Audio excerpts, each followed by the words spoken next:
Do you ever feel like no matter how much you achieve, it's never enough? You get the job, the car, the life partner you have always wished for. But soon after that, the emptiness creeps back in. We live in a world when we are constantly told the more is better. But what if the secret to happiness and freedom is not about adding more, but letting go? 8 centuries ago, Rumi gave us a timeless message about greed, freedom, love, and human heart. Today, I'll share one of his most powerful poems, and together we'll uncover life-changing lessons that speak directly to our modern struggles. From burnout at work to family challenges and self-worth and personal relationships. Hi, I'm Masi, reviving ancient Persian wisdom to enrich our modern lives. First, let's read Rumi's beautiful poem together. He wrote, "Break the chains, be free, my son. Why be bound by silver, gold, hard-won? If you pour the sea in a jar so small, it still holds just a day's share, that's all. The vessel of greed is never filled. Like the shell till content, no pearl is distilled. Whoever's robe is torn by love's flame is cleansed of greed, of fault, of shame." This poem may be short, but it's packed with wisdom. Let's unpack each part together and see how it can guide us in today's overwhelming and fast-paced world. Break the chains, be free, my son. Why be bound by silver, gold, hard-won? Rumi begins with a command, break the chains. But he's not talking about the chains of a prison. He's talking about the invisible chains, the chains of approval, status, and materialism. In today's world, we often measure human worth with money, possessions, and even followers on social media. But this creates a trap. No matter what we gain, it never feels enough. Think of someone chasing promotion after promotion at work. They sacrifice everything, their sleep, their relationships, their health, only to realize years after that titles didn't give them peace. Here are some practical solutions. Practice intentional living. Instead of asking, "How much do I own?" ask, "How much am I using and how much uses me?" Write down your top 5 values like family, growth, creativity, and let those guide your daily choices. Declutter physically and mentally. Start small. Choose one drawer, one closet, or even your digital files and start clearing them out. Research shows that clutter is strongly linked with stress and anxiety. Redefine success. Shift from "I'll be happy when" to "I'll be happy and proud of myself if I stay happy, if I nurture my relationships, if I practice my crafts daily." This breaks the endless loop of comparison. Create enough lists. Write down what exactly enough means for you regarding money, belongings, and achievements. Once you define it, you can stop chasing endlessly. And this leads us to our next point. Even if you owned the whole world, it still wouldn't be enough. Rumi wrote, "If you pour the sea in a jar so small, it still holds a day's share, that's all." Here Rumi uses a powerful image, pouring an ocean into a cup. No matter how vast the sea and the ocean, the cup can only hold a little. This is us. We are the cup. Our mind, our body, our time, they all have limits. Yet modern culture teaches us to overconsume. More achievements, more entertainment, more likes, more followers on Instagram. We binge watch series for hours, scroll endlessly on TikTok, YouTube, or Instagram, and overwork ourselves. But in the end, we still feel empty because the human cup wasn't designed to hold oceans. What's the way out? Mindful consumption in daily life. Before eating, scrolling, or buying, pause and take 3 deep breaths. Ask yourself, Am I truly hungry or just restless?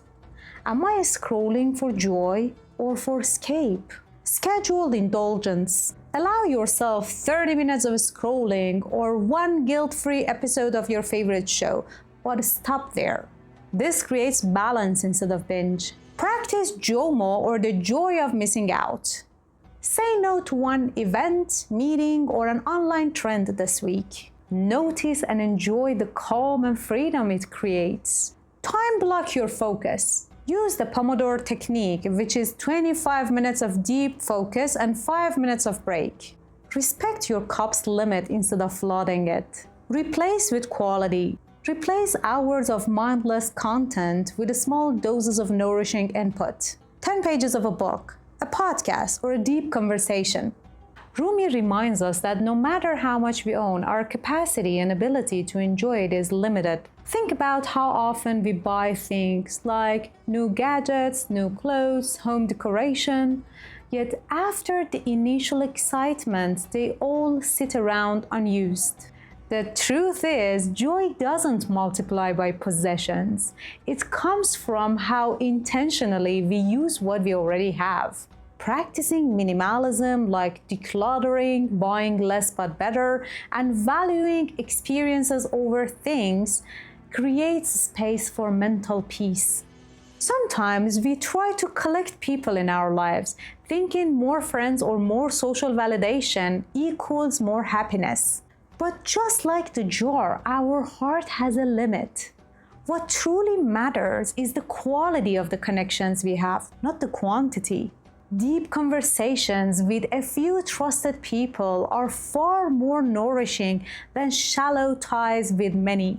The pursuit of endless productivity often leaves us burnt out. Minimalism here means focusing on essentials, prioritizing the tasks that truly move us forward instead of drowning in busy work. Techniques like the 80-20 rule can help. It says 20% of our effort usually produces 80% of our results. A helpful habit that can help us have a minimal life is one in, one out rule. Whenever you bring something new into your life, you should let go of one old thing. For example, if you buy a new shirt, you should recycle or donate an old one. If you commit to a new project, pause or complete an existing project first. This keeps your jar from overflowing and your life balanced. Minimalism, as Rumi implies, isn't about deprivation. It's about freedom, freeing ourselves from the weight of excess so that we can focus on what truly fulfills us. Because the truth is, no matter how much we take in, it is never enough unless we change our inner lens. Rumi wrote, "The vessel of greed is never filled. Like the shell, till content, no pearl is distilled." The greed, the hunger for more, is like a black hole. You can pour everything into it, yet it only expands more and more. Psychologically, this connects with the dopamine loop. The more we chase quick rewards, money, validation, likes on social media, the more we crave, and it seems like we can never feel satisfied. In relationships, some people demand constant reassurance. Do you love me? Do you still love me? And no amount of yes seems to be able to fill the hole that they have inside. They never feel secure. But what can we do to be free of this feeling? Daily gratitude rituals. Write down 3 to 5 things you're thankful for every morning, but don't just list them. Picture that person or that thing, that belonging, that experience, that moment you're thankful for, and enjoy it. Celebrate the small wins. At work, celebrate the skills you learned or the tasks you completed well. At home, celebrate laughter, a shared meal, or peace in relationships. Shift your language. Replace "I need more" with "I already have enough." Language resets and reshapes our mindsets. Use generosity as medicine. Give something like money, time, kindness without expecting anything in return. Giving makes us feel abundant. Practice consumption detox. Pick one no-buy or no-scroll day per week, and it can also be 1 hour during a day. It resets our craving cycle and teaches us satisfaction. But Rumi doesn't stop with warning us about greed. He gives us the cure, the ultimate cure, which is obviously love. Rumi wrote, "Whoever's robe is torn by love's flame is cleansed of greed, of fault, of shame." Rumi ends his poem with hope.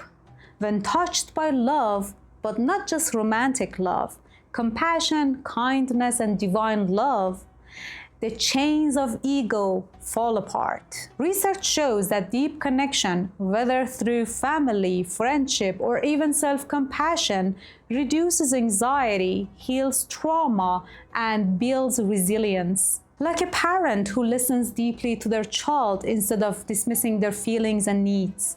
Or a manager who chooses empathy over harsh authority. Or even self-love, speaking to yourself as you would to a dear friend. How can we have more of this healing love in our daily lives? Practice active listening. When someone is speaking to you, don't prepare your reply in your mind. Just be present and listen to them. This builds deeper bonds. Daily love practice. Send one genuine message of appreciation daily. It can be something simple like "I value you" or "thank you for this, for that, it's really great to have you in my life," and anything that can give the other person a good feeling and show that you're thankful. Self-love toolkit. Replace negative self-talk with affirmations like "I'm learning," "I'm worthy," "I'm enough." Keep sticky notes, the positive ones on your mirror. Compassion meditation. For 5 minutes, imagine and visualize love flowing towards you, and then towards someone you care about, and then even towards someone that is difficult. This softens anger and shame. The challenge of acts of kindness. Do one small act of kindness daily, like opening a door, giving a compliment, or volunteering for something. These small acts of kindness burn away selfishness. Heal through forgiveness. Forgiveness doesn't excuse others, but it frees you. Start with forgiving small things, then move to deeper wounds and hurts once you're ready. What did we learn from Rumi today? Let's recap. True freedom is not in adding more, but in needing less. When we release material chains, respect our limits, replace greed with gratitude, and live through love, we unlock the freedom our hearts have always longed for. Imagine living these lessons daily. What would your relationships look like? Your mental health, your work-life balance? If this video gave you value, drop a yes in the comments. Share it with someone who needs a reminder, like the video, and subscribe for more Persian wisdom revived to enrich our modern lives. Until next video, stay wise and stay well.